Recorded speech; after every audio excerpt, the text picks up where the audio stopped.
Hola a todas las personas que nos siguen en este canal. Vamos a continuar con la lectura de este libro de Zecharia Sitchin, El final de los tiempos. La última vez hablábamos de esos juegos políticos, esos movimientos, mejor dicho, movimientos del ajedrez divino, que significa entonces, decíamos que eran los movimientos políticos que hacían los llamados dioses, por eso ajedrez divino, ¿no? Uno mueve una ficha, otro mueve otra para contraatacar. Y en ese ajedrez divino, veíamos como Marduk se llega de su exilio y se instala en Harán, donde estaba Abraham. Harán, ahí cerca de donde estaba el país de los hititas, que Abraham tomó un entrenamiento militar estando ahí en Harán, contacto con los hititas, una gran civilización de guerreros. Y en el momento en que Marduk hace ese movimiento de llegar a Harán, ahí cerca en el sur de Turquía, norte de Asiria actual, inmediatamente entonces los seguidores de Enlil hacen otro movimiento, ¿ves? Movimiento del ajedrez divino, de ellos, de esa gente, de esa raza. Entonces mueven una ficha que es Abraham y le dicen, vete de Harán, vete al sur. Entonces Abraham se va al sur, caminando desde el Líbano, por ahí va bajando, Israel, Palestina, y se instala ya cerca de la península del Sinaí, llegando ya a Egipto. Prácticamente en la entrada de lo que era el espacio puerto de los Anunnakis ahí en la península del Sinaí. Es como acortarle el paso a alguien que envían los dioses a Abraham. Entonces decíamos que cuando en la Biblia Dios le pide a Abraham, deja tu tierra, la tierra de tu padre, la tierra no sé de cuánto, y vete donde yo te digo, es simplemente son estos movimientos políticos, ¿no? Abraham es el instrumento de estos señores que está para hacer esa misión, ponerle un atajo militar a Marduk. Que el siguiente movimiento de Marduk sería entonces bajar también a ocupar el espacio fuerte, y Abraham enviado antes de que llegue Marduk al sur y se instala ahí en el territorio del desierto del Negev, que es el sur hoy de Palestina, de Israel, que ha tomado todas esas tierras de Palestina, y que es la entrada se instala en un lugar que es como la entrada hacia el espacio puerto, ya les decía. Entonces el espacio puerto es como el lugar estratégico que los dos bandos, el de Marduk y en los seguidores de Enlil, con Nanar Sin a la cabeza, quieren apropiarse de ese lugar estratégico. Dice Zecharia Sitchin, pero a Abraham se le ordenó ir a la parte más poblada de las tierras del oeste. Las tierras del oeste, ¿no? Son las tierras de Canaán, caminando hacia la frontera con Egipto. Son las tierras del oeste, situándose uno en Mesopotamia. Al oeste entonces quedan esas tierras de Israel y Palestina, lo que es hoy. Por eso dice al oeste. Se le ordenó ir a la parte más poblada de las tierras del oeste, a Canaán. Dejó Harán, llevándose a su esposa y a su sobrino Lot. Recuerdan a Lot en la Biblia, en el Génesis, ¿no? Que cuando se hace el bombardeo nuclear de las tierras ahí al sur del Mar Muerto, de esa ciudad, y son destruidas, a Lot se le dice, mira, vete de aquí que vamos, 3 personas le dicen, vete de aquí que vamos a bombardear esto. Y él se va y se instala en una montaña con sus 2 hijas y su esposa. Puede ser el sobrino de Abraham, Lot. Entonces Abraham se desplaza, dejando Harán, se va más al sur, al oeste, llevándose a su esposa Sarai y a su sobrino Lot. Y se desplazó rápidamente hacia el sur, un movimiento rápidamente hacia el sur, deteniéndose solo para rendir homenaje a su Dios en distintos sitios sagrados. O sea, lugares que habían en ese camino hacia el oeste, donde se veneraba a esos llamados dioses, ¿no? Se les pedía la protección, se les ofrecía alguna ofrenda, porque el personal de esa época no creía en Dios como lo que hoy tenemos como Dios, que nos han enseñado estas tres religiones. No era nada parecido con esos dioses de hoy, con ese Dios de hoy. Entonces dice que va a dejar hacia el sur, hacia el oeste rápidamente. Su destino era el Negev, la región árida fronteriza con la península del Sinaí. No permaneció allí mucho tiempo. Tan pronto como el sucesor del rey Shulgi, en Ur, que se dedicó a hacer una política de diplomática, de paz, y los Anunnaki del Nil le dijeron esto, llegaron a la conclusión: este tipo no nos sirve, no queremos paz, queremos guerra. Yo le ponía el ejemplo de aquel ex primer ministro de Inglaterra, Johnson, anterior a este que está ahora, que mientras Ucrania buscaba diálogo con Rusia para un acuerdo de paz, ese Johnson de Inglaterra le llamó a la comisión de presidente de Ucrania, el payaso ese Zelensky, que es una marioneta de Inglaterra y de Estados Unidos, le dijo: corte esos diálogos, vamos a la guerra. Esto mismo hicieron con Shulgi, ¿no? Con el rey Shulgi.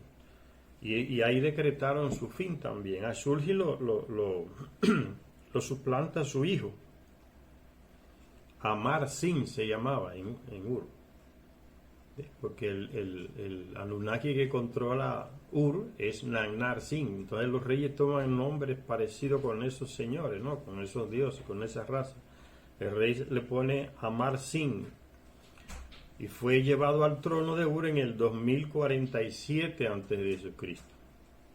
Abraham recibió instrucciones para que fuera a Egipto. Una vez allí se encontró con el faraón reinante y se le proporcionaron ovejas, vacas, asnos, siervos, siervas, asnas y camellos. Entonces Abraham no era cualquier persona, yo les decía. Era de una familia de la clase alta, ¿no? Sacerdotal y la jerarquía, como diríamos hoy. Su esposa tenía sangre real, como decimos hoy. Entonces no era cualquier persona, era un diplomático al servicio de esos señores. Por eso se les recibe de esa manera, porque cuántos miles de personas no iban a Egipto, de donde va Abraham, y nadie le hacía caso. Pero a este hombre lo recibe el rey. Lo reciben reyes, lo recibe el faraón y le dan cosas. Entonces no era cualquier persona, Abraham. Fíjense que yo le decía, no es una misión de fe que está haciendo. Él está, es como una pieza dentro del ajedrez divino que tienen esta raza de gente por el poder del espacio-puerto. Entonces se le proporcionaron en Egipto ovejas, vacas, asnos, siervos, siervas, asnas y camellos. La Biblia no dice ni una palabra sobre las razones por las cuales el faraón lo trató tan bien. Pero leyendo estos textos, que son la base de los que están en el Antiguo Testamento, estos textos babilónicos y sumerios, aquí sí se dan los detalles, porque son los textos originales. Por eso dice Charias, en la Biblia no se nos dice ni media palabra por qué es que a Abraham le dan tantas cosas en Egipto. ¿Quién era este señor? ¿Cuál fue la razón para darle tantas cosas? Y se la da no cualquier persona en Egipto, se la da el faraón. Pero fíjense la importancia de este personaje en la diplomacia de los Anunnaki a los que él le servía. Los señores, como él le decía, ¿no? A esa raza de gente, que la gente lo conocía, son los señores, los poderosos. La Biblia no dice ni media palabra sobre las razones por las cuales el faraón lo trató tan bien. Solo insinúa que el faraón, creyendo que Sarai era únicamente la hermana de Abraham, supuso que éste se la ofrecía en matrimonio, una suposición equivocada. Detalle que sugiere que quizás se estuviera discutiendo un tratado entre los dos. Y parece plausible, dice Zecharia Sitchin, que Abraham y el rey egipcio estuvieran manteniendo unas negociaciones internacionales al más alto nivel. Pues el año en que Abraham volvió al Negev, después de 7 años de estancia en Egipto, en el 2040 a.C., fue el mismo año en que los príncipes tebanos, ahí en Egipto, Tebas, la ciudad central donde se veneraba a Marduk, los príncipes tebanos del Alto Egipto derrotaron a la anterior dinastía del Bajo Egipto, dando inicio al unificado Imperio Medio. Dice Charajin, eso tampoco es coincidencia, son juegos políticos del ajedrez político, moviendo fichas, esa raza de gente, y usando a los terrestres como instrumentos. Abraham es uno de ellos, de esos instrumentos. El Bajo Egipto es donde están desembocando el río Nilo, ahí en el Mediterráneo. ¿Qué hay ahí de importancia? Están las grandes pirámides. Era un centro de los Anunnaki, las grandes pirámides. Y estaba el Sinaí, que donde está el espacio puerto, que está ahí al lado de Egipto también, que era territorio. Y el Alto Egipto es caminando de Egipto hacia lo que hoy es Sudán. Son los lugares montañosos, caminando hacia el interior de esa región, es el Alto Egipto. Entonces, recuérdense que Marduk, cuando se fue de Egipto, le repartió a sus 2 hijos, Set y Osiris, los territorios de lo que hoy llamamos de Egipto, ¿no? Se lo dividió el Alto Egipto a Set y el Bajo Egipto a Osiris. Y Set quería el poder del Bajo Egipto, donde estaban las pirámides y los centros de los Anunnaki. Entonces mató a su hermano Osiris, lo despedazó y se hizo con el poder de los 2 reinos, de las 2 coronas. Quien va a recuperar de nuevo la corona para su padre Osiris muerto es su hijo Horus. Entonces por eso se habla del Bajo Egipto y del Alto Egipto. Entonces los del Bajo Egipto se unen y derrotan al rey los del Alto Egipto derrotan al rey del Bajo Egipto y unifican el imperio entonces egipcio. Dice Charijin, eso tampoco es coincidencia, y fue en esa misma época que Abraham llegó a Egipto y lo trataron como lo trataron. Abraham, reforzado ahora con hombres y camellos, ese detalle de los camellos es importantísimo por lo que viene después. Abraham, reforzado ahora con hombres y camellos, volvió al Negev, ahí caminando en la tierra de Canaán, lo que hoy es Israel, por ahí, Palestina, se instaló de nuevo en el Negev. Y vea que siempre está cerca del espacio puerto. Se instaló de nuevo en el Negev. Justo a tiempo, dice. Su misión era ahora clara: defender la 4ª región con su espacio puerto.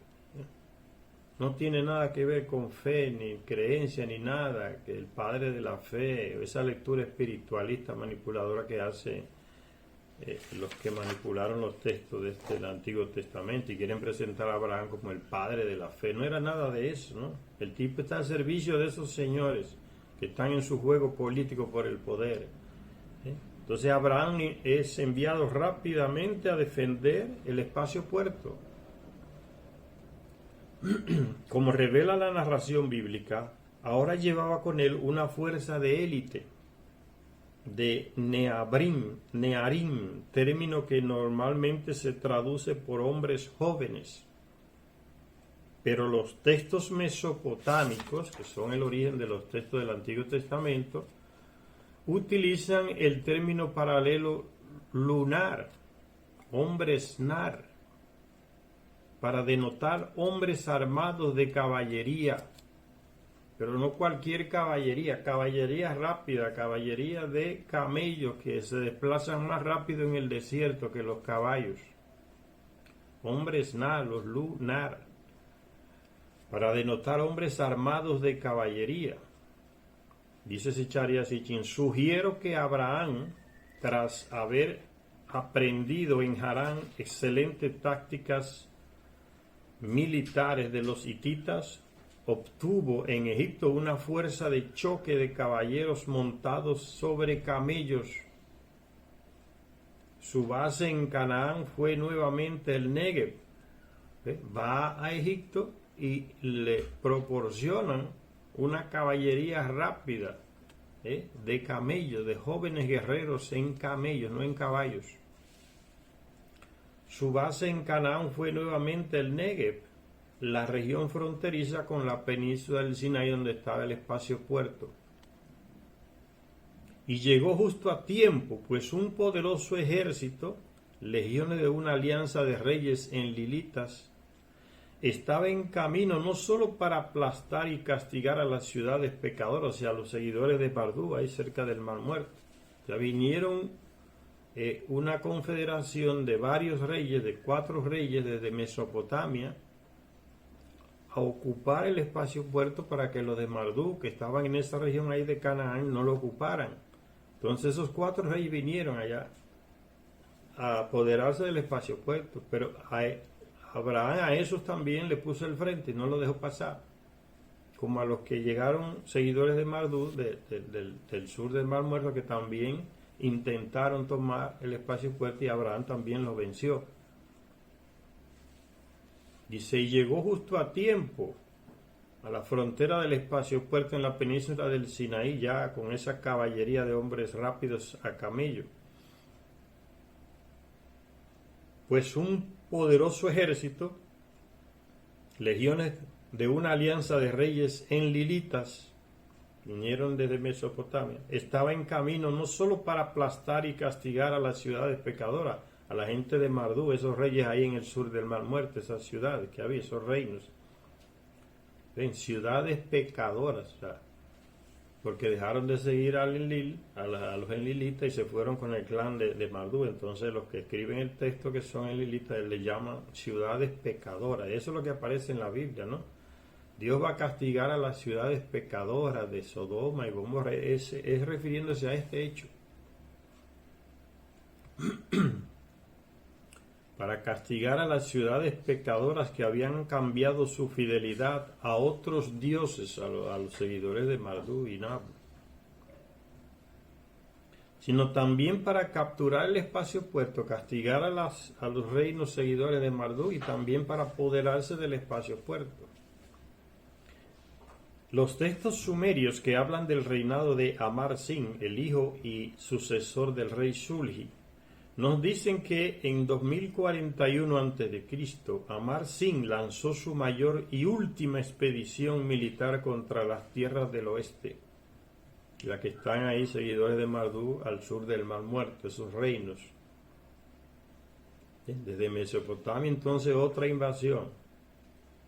Primero fue la de Ur-Nammu, después su hijo Shulgi, que la hizo más a nivel de paz y diplomacia, y los Anunnaki lo dejaron de lado porque querían era la guerra. Ahora viene el hijo de Shulgi, que es este Amar-Sin, y se unen esos reyes ahí de Mesopotamia para ir a castigar a la gente de Marduk y también para apoderarse del espacio puerto, ¿no? Los juegos del ajedrez, los movimientos del ajedrez divino. No es nada de divinidad, de Dios que está en el cielo, ni espiritualidad, es guerra económica, política, por territorios estratégicos, como está sucediendo hoy.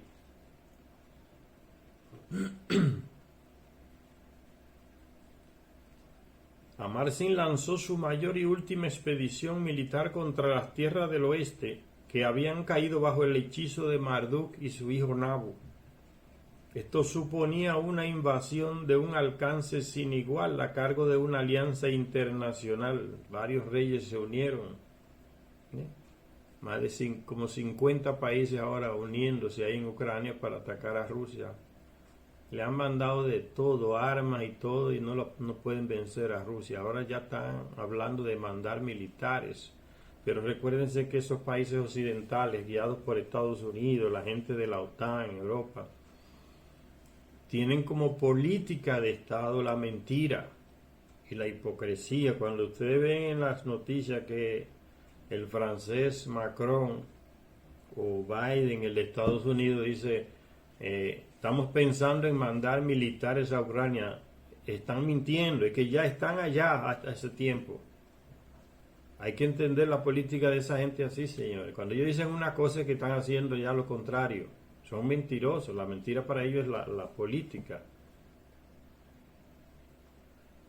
Ellos no tienen esa ética de uno que se siente mal cuando miente. No, la mentira es como un método político que esa gente usa. Estados Unidos y Europa. Son mentirosos e hipócritas. Los rusos se dieron cuenta de eso después de ser engañados tantas veces.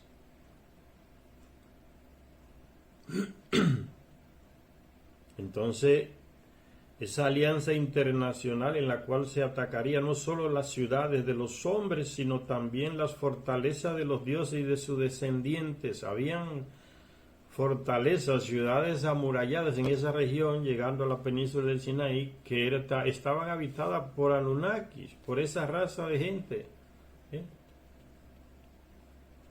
Y esas también estaban siendo atacadas. Y en la Biblia incluso se dice que los ejércitos de Josué y Moisés arrasaron con muchas de esas ciudades de ellos, de esos, los hijos de Anak. Anaki es Anu, el rey de Nibiru. Eran ciudades de ellos.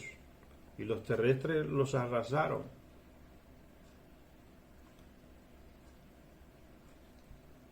Era de hecho un acontecimiento tan grande y tan inusitado que la Biblia le dedica íntegramente un capítulo.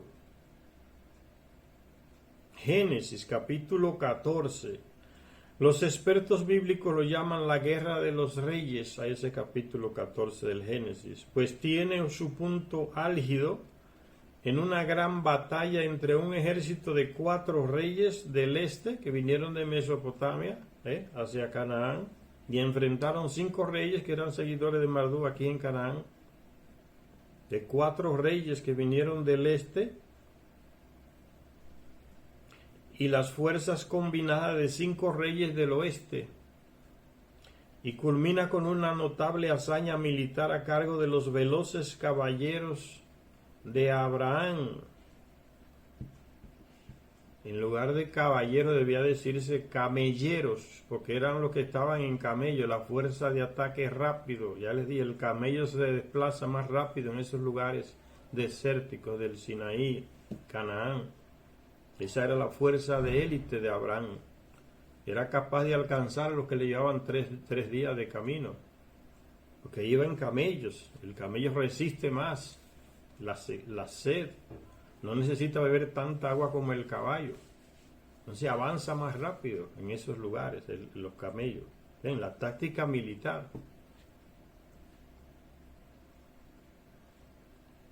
Los veloces camelleros, mejor dicho, en lugar de caballeros. Los veloces camelleros de Abraham. La Biblia comienza su relato de esta gran guerra internacional haciendo una relación de los reyes y los reinos del este, que vinieron e hicieron la guerra en el oeste. Dice el texto del capítulo 14 del Génesis: aconteció en los días de Amrafel, rey de Sennaar. Sennaar es Sumeria. En los días de Amrafel, rey de Sennaar, de Arioc, rey de Ellasar, de Kedorlaomer, rey de Elam, y de Tidal, rey de Ogoyim. Son 4 reyes que vienen desde Mesopotamia a atacar aquí a Canaán, a los seguidores de Marduk, a esos reinos que estaban ahí en el sur del Mar Muerto. El asiriólogo Teófilo Pinches fue el primero en llamar la atención de los expertos sobre el grupo de tablillas denominadas los textos de Kedorlaomer. En una conferencia pronunciada en el Instituto Victoria de Londres en 1897, en estas tablillas se describen claramente los mismos acontecimientos que constituyen la gran guerra internacional del capítulo 14 del Génesis, aunque con mucho más detalle, porque son los textos originales, los de esas tablillas. Los del Génesis copiaron estos textos de las tablillas. y omitieron muchos detalles. Por eso, para entender esos textos del Génesis, hay que leerse esas tablillas sumerias y babilónicas, porque son los textos originales. Eso es lo que hace Zecharia Sitchin.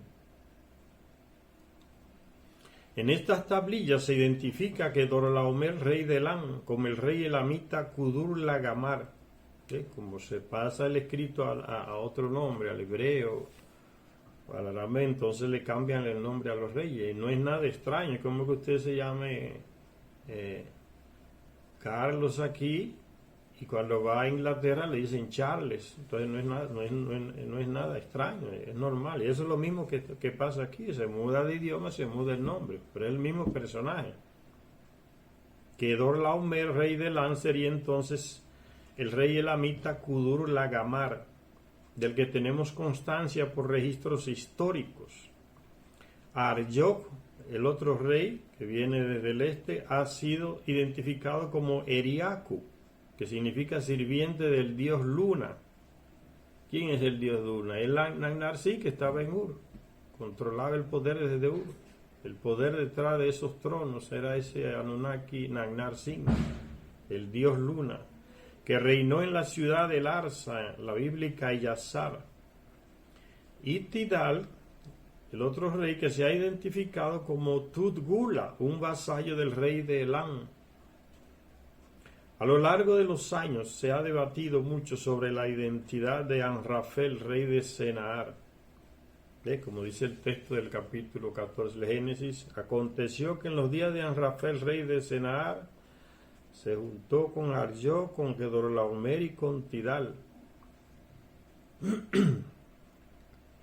A lo largo de los años se ha debatido mucho sobre la identidad de Amrafel, rey de Sennaar, y se han hecho multitud de sugerencias, incluso la de identificarle con Hammurabi, aquel famoso rey de Mesopotamia que escribió un código de leyes, el código de Hammurabi. Hasta con ese rey se le ha querido relacionar como que es el mismo, según muchos expertos, dice Zecharia Sitchin. Como el rey elamita Kudur-Lagamar, del que tenemos constancia. Entonces se ha debatido y se han hecho multitud de sugerencias, incluso la de identificarle con Hammurabi, un rey babilonio que vivió varios siglos después de ese Kedorlaomer o Kudur-Lagamar. Entonces no es lógico identificarlo con Hammurabi, porque este viene siglos después.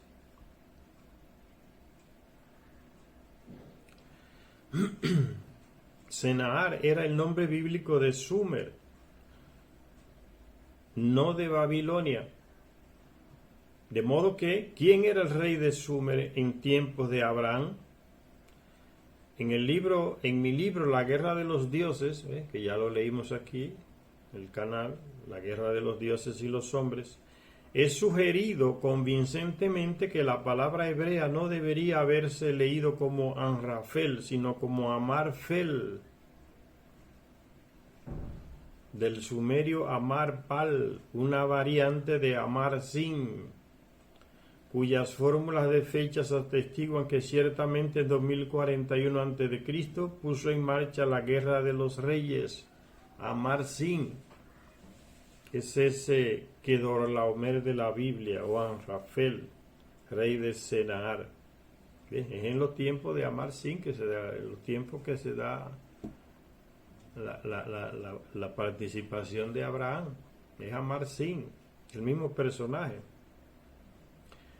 Esta coalición de la que habla la Biblia, plenamente identificada ya, estuvo dirigida por los elamitas, la ciudad mesopotámica de Elam, el reino de Elam, detalle corroborado por los datos mesopotámicos que destacan la reemergencia del liderazgo de Ninurta en la contienda.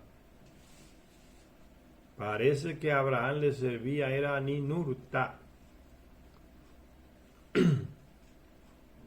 Destacan la reemergencia del liderazgo de Ninurta en la contienda. La Biblia también fecha esta invasión de Kedorlaomer, indicando que tuvo lugar 14 años después de la anterior incursión elamita en Canaán. otro detalle que se adecua a los datos de tiempo del rey Shulgi. Sin embargo, la ruta de la invasión fue diferente en esta ocasión, atajando distancias en Mesopotamia mediante el arriesgado paso de una franja del desierto. Los invasores evitaron las zonas costeras del Mediterráneo.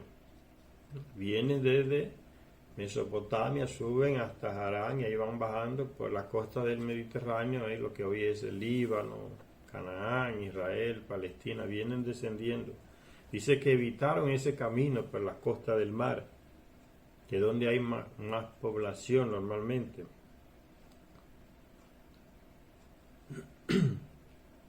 Evitaron las zonas costeras de la costa del Mediterráneo, densamente pobladas, al descender por la ribera oriental del río Jordán. La Biblia hace una relación de los lugares donde se dirimieron las batallas y quienes entre las fuerzas enlilitas combatieron allí.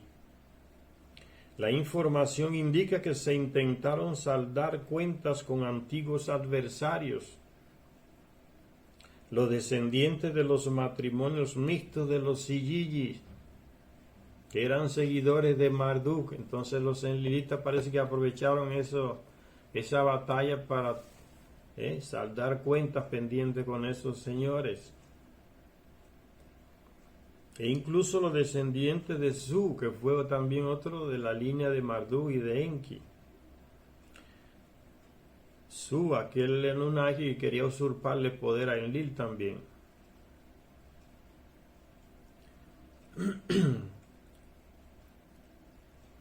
Que evidentemente dieron su apoyo a los levantamientos contra los enlilitas. Entonces los Sillillos, o sea, son Anunnaki que se mezclaron con mujeres terrestres y tuvieron una gran descendencia en esas regiones por ahí, del Líbano, entre los hititas y esa gente por ahí. Eso estaban apoyando a Marduk en sus aspiraciones de tomar el poder, destituir a Enlil, tomando el espacio fuerte. Entonces eran enemigos de los reyes que venían de Mesopotamia, los 4 reyes aquellos, atacar a los reyes seguidores de Marduk aquí en el oeste, por la región de Canaán, Palestina, Israel actualmente. Pero no se perdió de vista el objetivo principal, que era el espacio fuerte en la península del Sinaí. Las fuerzas invasoras siguieron lo que desde tiempos bíblicos se conoce como la calzada del rey. En la foto del vídeo les voy a colocar ese mapa para que se ubiquen mejor en lo que estamos leyendo. Las fuerzas invasoras, de lo que vienen de Mesopotamia, hacia el oeste, siguieron lo que desde tiempos bíblicos se conoce como la calzada del rey, un antiguo camino, ¿no?, que discurre de norte a sur por la ribera oriental del río Jordán. Pero cuando viraron hacia el oeste, hacia la península del Sinaí, donde está el espacio puerto, en dirección a la entrada de la península del Sinaí, se encontraron con unas fuerzas que les bloquearon el paso. ¿Quiénes eran esas fuerzas? Eran los camelleros de Abraham, tropa de élite rápida, desplazamiento rápido. ¿Quién les cortó el paso entonces? Abraham y sus camelleros. Para no decir caballeros, porque eran camellos que los tenían, para desplazarse más rápido, como ya les enseñé. Los textos de Kedorlaomer dicen que el camino estaba bloqueado en la ciudad que se halla a las puertas de la península, la ciudad de Dur-Mal-Ani, el gran lugar fortificado de los dioses. Había una ciudad de los dioses ahí antes de llegar al espacio fuerte y ahí estaba bloqueado el paso a esos reyes. ¿Quién los bloqueó? Abraham con sus camelleros. El gran lugar fortificado de los reyes, que la Biblia denomina Cades Barnea. Dice el texto, el hijo del sacerdote. ¿Quién era el padre de Abraham? El sacerdote Terak, sumo sacerdote de Enlil.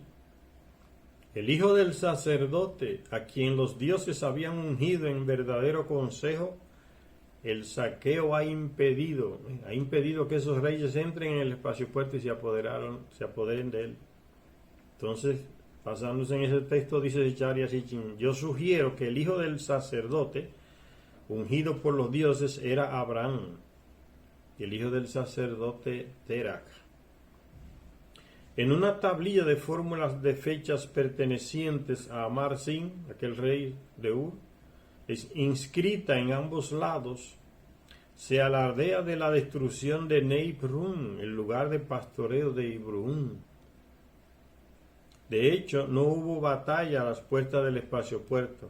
La mera presencia de las fuerzas de choque de Abraham, sus camelleros, persuadió a los invasores para que dieran la vuelta en busca de objetivos más ricos y lucrativos. No quisieron enfrentar a los camelleros de Abraham. ¿Qué tiene eso que ver con fe, misión de fe, padre de la fe? Como todo está deformado en la Biblia, que Abraham es el padre de la fe y que confió en Dios, tuvo fe en Dios porque dejó su tierra y vino para acá. Eso es lo que le enseñan a la gente en las iglesias. Todo es falso. Ese no es el contexto en que se movía Abraham. Pero si la referencia que se hace es ciertamente a Abraham con su nombre, nos ofrece una vez más una extraordinaria corroboración extrabíblica, o sea, que no está en la Biblia, pero corrobora lo que está en la Biblia. Una extraordinaria corroboración extrabíblica del registro patriarcal al despecho de quien se atribuyera la victoria. Entonces hay una tablilla que se la voy a poner también en la foto del vídeo para que vean, que narra, menciona ese hecho, ese enfrentamiento, ese rechazo de Abraham.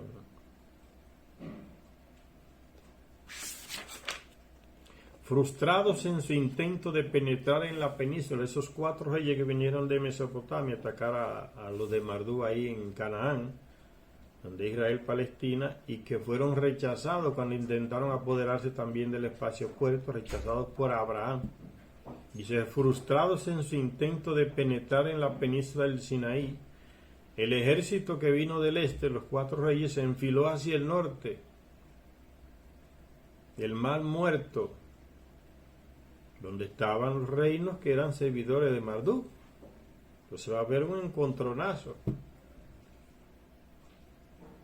Enfiló hacia el norte. El Mar Muerto era entonces más pequeño. El Mar Muerto no es como es ahora. Era más pequeño. El actual apéndice que hay en el Mar Muerto, como le dicen la lengua, en el Mar Muerto, un pedazo, no estaba sumergido como está hoy. Y era entonces una rica y fértil llanura. ¿Ve? En lo que hoy es el Mar Muerto, el pedazo ese que está en el sur, que está sumergido, que está tomado por las aguas del Mar Muerto. Dice Charles que en esa época de Abraham eso no estaba sumergido, era un terreno muy fértil, con granjas, llanuras, campos de labranza y centros de comercio. Ahí al sur del Mar Muerto, esa gran llanura que se sumerge después del ataque nuclear, como veremos. Entre las poblaciones de la región había 5 ciudades, entre las que estaban las infames Sodoma y Gomorra. Eran 2 de los reinos que se habían aliado a Marduk y dejado de lado su alianza con los seguidores de Enlil. El rey de Sodoma y Gomorra, esas 2 ciudades. Entonces ve que la Biblia da un pedacito del relato y dice que esos 3 señores, ángeles, dice, llegaron a decirle a Abraham: vamos a destruir esas ciudades pecadoras de Sodoma y Gomorra, dile a tu sobrino lo que salga de allá, porque vamos a destruirla. Y que le mandó fuego y azufre y la destruyó. El supuesto Dios que coloca el escritor ahí manipulando el texto. Dice: entre las poblaciones de la región había 5 ciudades, entre las que estaban las infames Sodoma y Gomorra. Dirigiéndose hacia el norte, los invasores, está hablando de los 4 reinos que vinieron de allá, fueron rechazados intentando llegar al espacio puerto para Abraham, entonces vuelven otra vez al norte. Por el mismo camino que vinieron, se están yendo otra vez al norte, no pudieron conseguir su objetivo. Pero al irse al norte, van a pasar cerca del territorio de los seguidores de Marduk, los reyes, ahí en esa región del sur del Mar Muerto, donde está el reino de Sodoma y Gomorra. Dirigiéndose hacia el norte, los invasores se enfrentaron entonces a las fuerzas combinadas de lo que la Biblia llama las 5 ciudades pecadoras. 5 reyes ahí de esa región del sur del Mar Muerto, seguidores de Marduk, se enfrentaron a esos 4 que estaban de retirada de nuevo hacia el norte. Lo que hoy es Líbano, siguiendo hacia Siria, por ahí, para irse a Mesopotamia otra vez. Estos 5 vivían ahí en el sur del Mar Muerto, le presentan batalla a aquellos que se están retirando otra vez hacia Mesopotamia. Y dice entonces, y según dice la Biblia, fue allí donde los 4 reyes lucharon y derrotaron a los 5 reyes seguidores de Marduk. Después de saquear a las ciudades, las que están en el sur del Mar Muerto, que eran seguidoras de Marduk, esos reinos, después de saquear las ciudades y tomar cautivos, los invasores emprendieron el regreso hacia Mesopotamia de nuevo, esta vez por la ribera oeste del Jordán. Cambiaron de ruta para seguir su camino ya con el botín que consiguieron al vencer a estos 5 reyes seguidores de Marduk ahí en el sur del Mar Muerto. Los vencieron. Y pasa algo interesante. En esa región recuérdense que los 3 personajes que van a contactar a Abraham le dicen, mira, vamos a atacar las ciudades pecadoras ahí del sur del Mar Muerto, a Sodoma y a Gomorra. Y en ese lugar estaba viviendo el sobrino de Abraham, Lot. Por eso Abraham le dice, pero está mi sobrino ahí. Y los llamados ángeles, ¿no? Le dicen, pues dile que se vaya. Y ellos van y le dicen a Lot que agarre su mujer y sus hijas y se vaya a otro lugar, a las montañas, que se vaya a las montañas, porque esa ciudad donde él está, ahí en el sur del Mar Muerto, van a ser destruidas. Entonces estos reyes que se van a Mesopotamia de regreso, son confrontados por estos 5 de que están ahí en la región del Mar Muerto, en esa región donde vivía el sobrino de Abraham. Y estos 4 de Mesopotamia vencen a los 5 ahí que están en el sur del Mar Muerto y toman un botín inmenso. Y entre el botín está el sobrino de Abraham, se lo están llevando a Mesopotamia, a Lot, como botín de guerra también, que fue capturado. La atención que la Biblia presta a aquellas batallas podría haber terminado con este regreso de esos 5 reyes con su botín hacia Mesopotamia, pero ese detalle de Lot cambia la cuestión. La atención que la Biblia presta a aquellas batallas podría haber terminado con este regreso, si no fuera por el hecho de que el sobrino de Abraham, Lot, que vivía en Sodoma, estaba entre los cautivos. Un evadido de Sodoma, uno que huyó de la ciudad de Sodoma cuando estaba siendo atacada, consiguió agarrar un caballo y salir corriendo. Un evadido de Sodoma es eso. Le dijo a Abraham lo que había ocurrido. Y éste movilizó a sus bien entrenados hombres, 318 de ellos, y emprendió la persecución.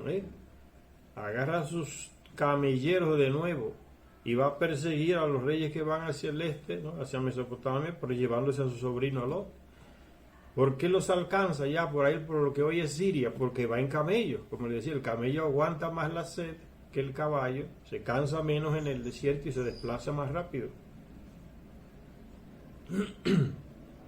Y cuando este que huyó de la ciudad de Sodoma le comunicó a Abraham que los reyes habían sido vencidos y que los vencedores estaban llevándose dentro del botín de guerra a su sobrino Lot, Abraham toma sus 318 de su tropa de élite, los camelleros, y emprende la persecución para rescatar a su sobrino Lot. Su caballería alcanzó a los invasores muy al norte, cerca de Damasco, lo que hoy es Siria, ¿ve? Le cayó atrás, como decimos popularmente, y como iba en camello, lo pudo alcanzar ya en Siria, en Damasco, ¿eh? Damasco está ahí, la capital de Siria actual, ¿eh? Ya existían esas ciudades antiquísimas. Ahí los alcanzó y les presentó batalla a esos 4 reyes. Los alcanzó cerca de Damasco. liberó a su sobrino Lot y recuperó el botín que aquellos 4 reyes se habían llevado al vencer a estos 5 reyes que estaban alrededor del Mar Muerto, Sodoma, Gomorra y otras 3 ciudades más ahí. Entonces él vuelve con su sobrino Lot de regreso al sur y además trae el botín que le capturó, que le quitó a aquellos 4 reyes, y se los devuelve, y le devuelve ese botín a los 5 reyes que están en el sur del Mar Muerto. Su camillería alcanzó a los invasores muy al norte, cerca de la ciudad de Damasco. Liberó a su sobrino Lot y recuperó el botín que aquellos estaban llevando. La Biblia registra la hazaña como la derrota de Kedorlaomer y de los reyes que con él estaban a manos de Abraham. En el capítulo 14 del Génesis pueden leer eso. Los registros históricos sugieren que aun con la audaz y extensa que había sido la guerra de los reyes, no consiguió suprimir el auge de Marduk y Nabu. No consiguieron su objetivo. Sabemos que Amar-Sin murió en el año 2039 a.C., ¿no? Esos 4 reyes que vinieron de allá del este eran comandados por Amar-Sin, rey de Ur. No consiguieron su objetivo de destruir a los reyes seguidores de Marduk y de apoderarse del espacio puerto para que Marduk no se apoderara de él. O sea, no consiguieron sus objetivos. Como Israel no ha conseguido los objetivos en Gaza después de más de 200 días y tanto de lucha, no consiguió ni un solo de los objetivos que se propuso.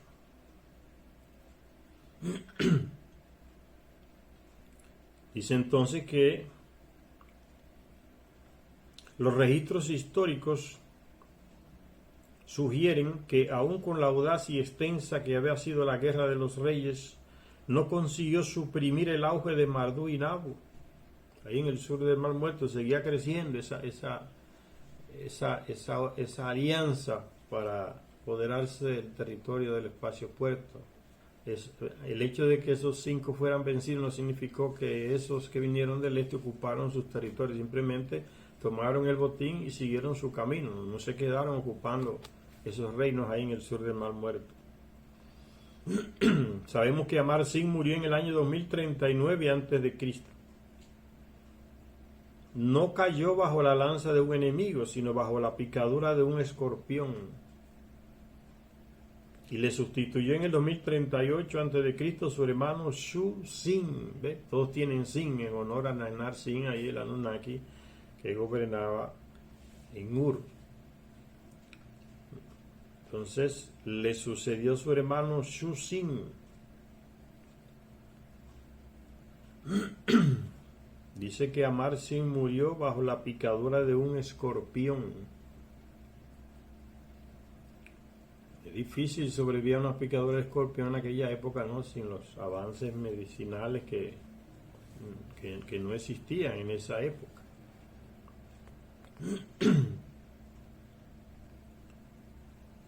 Y le sustituyó en el trono en el 2038 su hermano Shu-Sin. Los datos de sus 9 años de reinado dan cuenta de 2 incursiones militares hacia el norte, pero ninguna hacia el oeste, y hablan en su mayor parte de sus medidas defensivas, que basó principalmente en la construcción de nuevas secciones en la muralla del oeste frente a los ataques de los amorreos. Sin embargo, las defensas se iban situando cada vez más cerca del corazón de Sumer. Los del norte iban avanzando hacia el sur, y este rey Shu-Sin se limitó a construir murallas ahí en el norte de Mesopotamia para los que venían del norte y del oeste,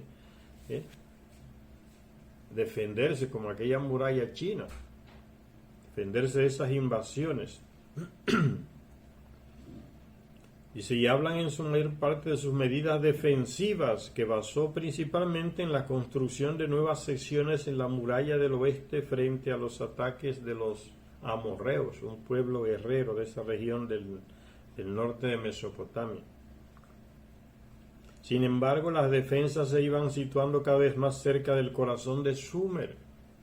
O sea, no valió la muralla. Seguían avanzando esos ejércitos del norte y del oeste hacia el sur, hacia Mesopotamia, conquistando las ciudades de los seguidores de Narsin, de Enlil. Por eso dice, las defensas se iban situando cada vez más cerca del corazón de Sumer. En tanto se iba escogiendo el territorio controlado desde Ur, como en Ucrania. ¿Sí? Los rusos están avanzando desde el este, ¿sí? Ocupando y liberando las ciudades de esa región de Ucrania que habla ruso, que quería ser eliminada por los nazistas que está en Ucrania en el poder. Se unió Rusia con esas repúblicas que están siendo exterminadas y actualmente ya va avanzando hacia el interior, o sea, capturando más territorio. Entonces los ucranianos tienen que ir recuando cada vez más, ¿no? Dejando sus murallas, ellos no han hecho murallas, han hecho zanja, porque es un territorio llano, no tiene ni montaña, es una defensa muy raquítica la que se puede hacer. Entonces los rusos van avanzando, capturando el territorio de lo que es la República de Lugansk y de Donetsk, que se aliaron en un plebiscito a Rusia. Entonces Rusia no está capturando el territorio de los ucranianos de Kiev, la capital de los nazistas.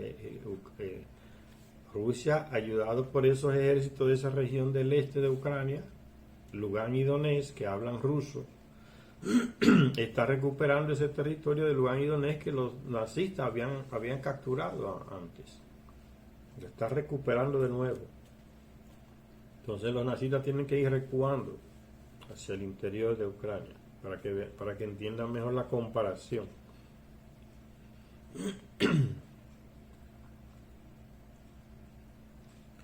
Para cuando ascendió al trono el siguiente y último rey de la dinastía de Ur, tercero, llamado Ibbi-Sin, los invasores del oeste habían atravesado la muralla defensiva y se estaban enfrentando a la legión extranjera de Ur. Los de Ur contrataron a mercenarios, se le dice hoy. Legión extranjera significaba mercenarios que eran pagos para luchar a favor de tal o cual que les pagaba. Entonces ellos defendían el contrato que tenían para ganar su dinero, pero no era porque les interesara defender el territorio que defendían, porque no era su patria. Son mercenarios los que van a Ucrania de todos esos países europeos a luchar contra los rusos. Van por paga. Cuando ven que la cosa se está poniendo color de hormiga, se retiran y se van a sus países. Esa no es su patria, están luchando por dinero. Mercenarios es eso. Los invasores del oeste habían atravesado la muralla defensiva y se estaban enfrentando a la legión extranjera de Ur, las tropas elamitas en territorio sumerio. Y animando a las tropas occidentales hacia el anhelado objetivo estaba Nabu. En tanto su divino padre Marduk esperaba en Harán la reconquista de Babilonia. Vienen del norte a reconquistar a Babilonia, que está en Mesopotamia, territorio de Enlil. Entonces, Marduk está en Harán, en el norte, esperando que sus ejércitos vayan recuperando ese territorio hasta llegar a Babilonia y recuperen Babilonia, que es la ciudad de Marduk. Estaba tomada por los enlilitas.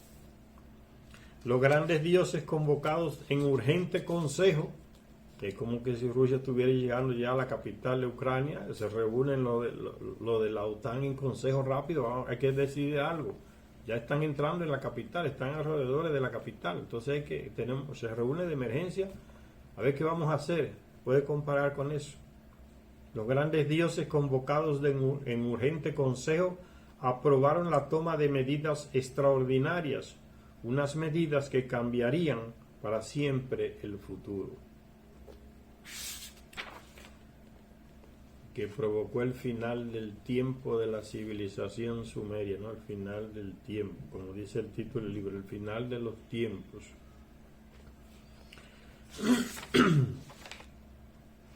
Vamos a hacer una parada por aquí. y vamos a continuar después. Gracias a todas y a todos los que nos ven en este canal.